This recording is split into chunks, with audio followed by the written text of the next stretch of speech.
Oke, standby, kamera ready, sound ready, 3, 2, 1, action. Halo, Assalamualaikum warahmatullahi wabarakatuh. Selamat datang di pelajaran Bahasa Indonesia bersama saya Siti Nur Amanah.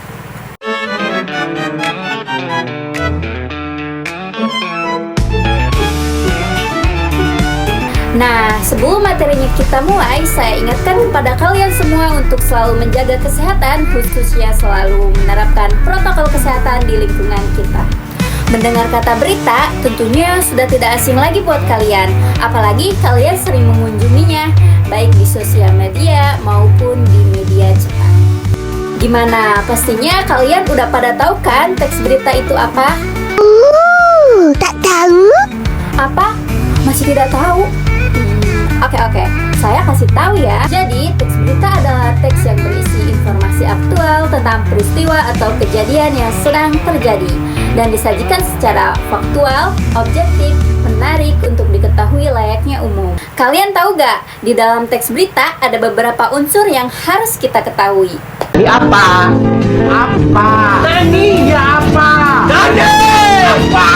Nani! Yaitu 5W plus 1H. What, who, when, where, why, dan how. Apa, siapa, kapan, di mana, mengapa, dan bagaimana.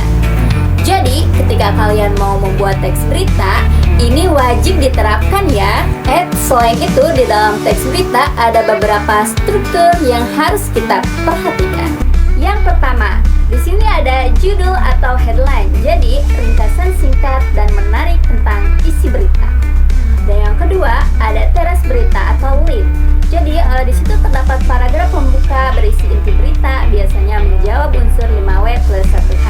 Yang ketiga yaitu ada tubuh atau body, jadi penjelasan detail tentang peristiwa, berisi fakta-fakta pendukung. Dan yang terakhir di sini ada kaki berita, yaitu informasi tambahan atau kurang penting. Dan di dalam teks berita ada beberapa ciri-ciri yang perlu kita perhatikan. Di antaranya yaitu faktual dan berdasarkan kejadian nyata. Aktual yaitu terbaru, sedang hangat dibicarakan. Objektif, tidak memihak. Bahasa singkat, padat, dan jelas, menarik perhatian pembaca. Dan selanjutnya ada kaidah kebahasaan dalam teks berita. Tentunya ini harus diperhatikan ya. Yang pertama yaitu menggunakan kalimat langsung dan tidak langsung. Dan yang kedua, di situ ada banyaknya menggunakan konjungsi temporal, kemudian lalu, setelah itu. Dan menggunakan kata kerja, mental, atau mengira, menganggap, dan memperkirakan. Lalu menggunakan fungsi keterangan waktu dan tempat.